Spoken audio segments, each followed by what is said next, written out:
minutos. Ei, vovó, mamãe, papai, vovô, chama o menino agora que vai fazer o Enem, o menino, a menina, o jovem, a jovem, que vai fazer o Enem, porque nós vamos ao Momento Enem de hoje. E olha, no Momento Enem de hoje, nós vamos falar sobre alimentação como expressão cultural e identidade nacional, para ampliar os conhecimentos sobre temas que podem, por exemplo, estar na redação do Enem. Você já sabe, se você quer ter uma boa nota no Enem, faça uma boa redação. Se não fizer uma boa redação, esqueça que você não vai ter uma boa nota. E nós estamos recebendo aqui a professora dos cursos de Gastronomia e Nutrição da UNIT, Isabelle Brito. Professora, boa tarde para a senhora. Boa tarde. Que tema maravilhoso, né? A gente possível que esse tema, alimentação como expressão da cultura, ele seja abordado, por exemplo, num tema de redação do Enem? Com certeza. No mundo que a gente está tão globalizado, trazer essa identidade, como fala, identidade nacional através da comida é maravilhoso. É bem possível, porque a gente vai tratar da nossa cultura. E para falar de uma cultura, uma identidade nacional, a gente precisa primeiro entender um pouco símbolos. Que símbolos a gente pode trazer junto com esse alimento? O que é que esse alimento representa? É o nosso dia a dia, é o nosso contexto. A gente todos os dias nós comemos, então esse alimento faz parte do nosso cotidiano, das nossas memórias, das nossas tradições.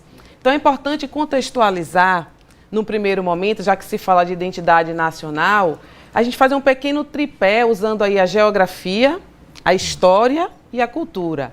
Geografia, como é que eu me refiro? Vamos falar um pouco de biomas. Então, quando a gente pensa na região norte, o principal bioma, a Amazônia. Então, o que é que se come no nosso inconsciente? Já vem os peixes, né? Então, olhe como está bem relacionado aspectos geográficos com a nossa própria alimentação. Vamos para o Nordeste. A gente tem aí toda a parte do sertão e do litoral, dos mangues. Então, no litoral, frutos do mar. Já no sertão, a gente vai ter um processo forte da pecuária. Nossos queijos, o derivado da carne também, a carne seca, o carneiro, né, o bode. E aí a gente vai fazendo essa primeira contextualização geográfica, mas não podemos esquecer da história. Então, a história num país como o nosso, plural, super miscigenado, que link a gente faria com os aspectos históricos? Vamos falar do nosso processo de colonização. Então, estamos aqui no Nordeste, presença marcante, claro, dos nativos indígenas, mas também temos a forte presença dos europeus, em especial dos portugueses. E o que é que representa no alimento? Os doces, principalmente. Nosso primeiro processo... Doce é de origem portuguesa. Por quê? Porque nosso primeiro processo foi através da colonização da cana-de-açúcar. Então, a cana-de-açúcar originalmente não é brasileira, ela vem do continente asiático, mas vai ser o nosso primeiro produto, de moeda de troca de colonização. E aí a gente vai herdar a doceria, a parte de doces mesmo, portuguesa, com adaptações. Então, em Portugal, por exemplo, a marmelada, o açúcar com o uso do marmelo. Aqui nós não teríamos naquele momento a marmelada, mas tem goiaba, diversas frutas tropicais. E aí o que é que a gente vai substituir? Então vamos ter a goiabada, a cajuada, a bananada e assim sucessivamente. Marmelada aqui é outra coisa, né? Quando tem uma arrumação já no jogo, tem um outro contexto, né?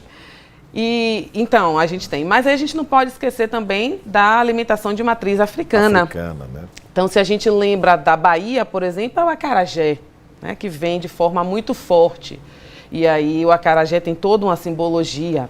E por que tudo isso precisa ser pensado, Se a gente for aí, vamos para o sul, aí a gente já tem agora um outro processo de colonização, com a presença de novos imigrantes, os japoneses, os italianos, os alemães, e o reflexo alimentar dessa região traz tudo isso. Porco, o vinho, o porco, os embutidos, a própria cerveja, também, os queijos.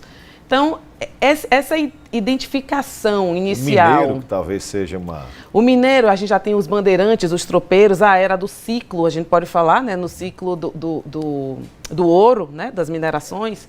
Então, todo esse processo geográfico e histórico, juntos, fazendo o triplé com o que agora? Com a cultura. Então, aquele chavão assim, nós somos o que comemos. Na verdade, é o que produz, é o que nós temos, tanto do ponto de vista daquele espaço, que a gente chama assim de terroir, daquele bioma, como também do que a gente herda. Então, muitas receitas, muitos alimentos, a gente tem o modo de preparo europeu, mas adaptado com os ingredientes locais. Ou então, miscigenados juntos com também a cultura nativa dos nossos indígenas. Ou seja, se há um tema desse, pelo que eu pude compreender, na redação do Enem, o aluno precisa fazer uma ligação com a parte histórica e com a parte cultural. Geografia, a gente então pensa assim um tripé, né? Geografia, história e cultura.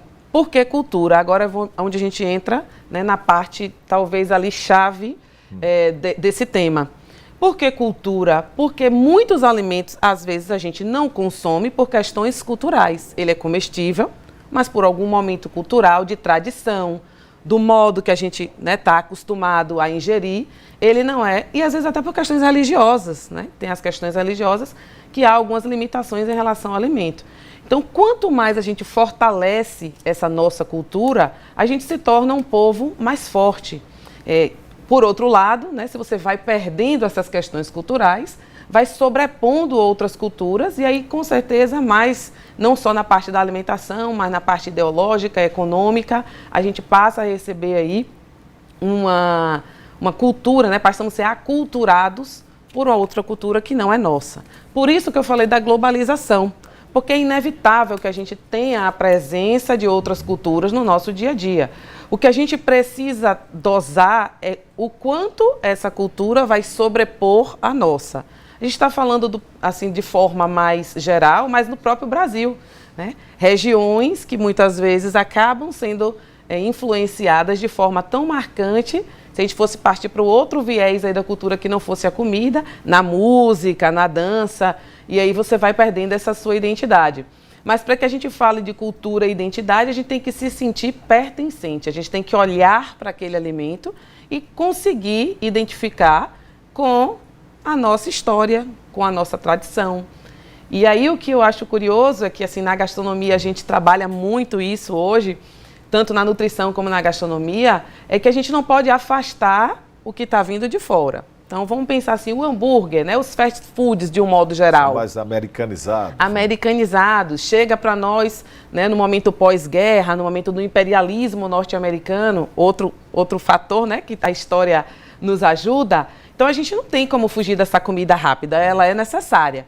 Mas o que a gente pode fazer para que a gente permaneça com a nossa identidade? Vamos fazer um hambúrguer usando carne de bode. Charque. Aliás, tem. Uma vez, logo quando eu entrei na PRF, nós tivemos um trabalho lá na região do Trevo do Ibó, ali no chamado, era na época o Polígono da Maconha, Belém de São Francisco, Cabrobó, ali em Pernambuco, Floresta, e lá tinha X-bode, eggs-bode, né? Tinha os sanduíches todos de bode, de carne de bode, né? Exatamente. Então, como eu falei, a gente não tem como fugir, né, da globalização, mas vamos tentar inserir isso em alguns elementos nossos. Existem outras discussões a respeito, por exemplo, do coentro na comida do Nordeste, se deve ou não retirar o coentro para adaptar ao paladar do turista e, por outro lado, você perde, né, a sua identidade, porque coentro realmente é algo extremamente nordestino, mas a gente precisa entender basicamente isso. A cultura somos nós que vamos mantê-la firme. Agora eu queria fazer a pergunta à nutricionista.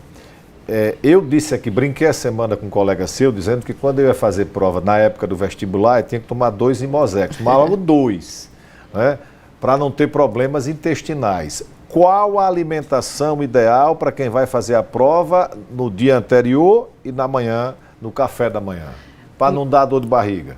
Embora eu não seja nutricionista de formação, mas estou no curso de nutrição há mais de 15 anos, algo leve, mas que ele, né, para que a pessoa não se sinta bem, mas o mais importante, além do alimento, é o psicológico, né? Esse é o mais importante. É o estudante ficar calmo, é uma etapa da sua vida, né, que vai passar, espero que passe com sucesso, mas também, se não der certo, em outro momento, não vamos desistir. Continuar estudando, aprimorando, ver onde foi que houve falhas, mas basicamente algo leve e, ao mesmo tempo, que possa lhe dar saciedade, né?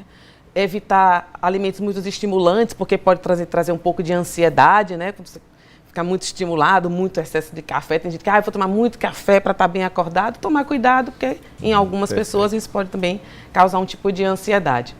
Perfeito. Obrigado, professora. Um abraço para a senhora. Um ótimo final de semana. Manda um abraço para Antônio Moraes. Obrigada. Até a próxima. Isso. 12 horas.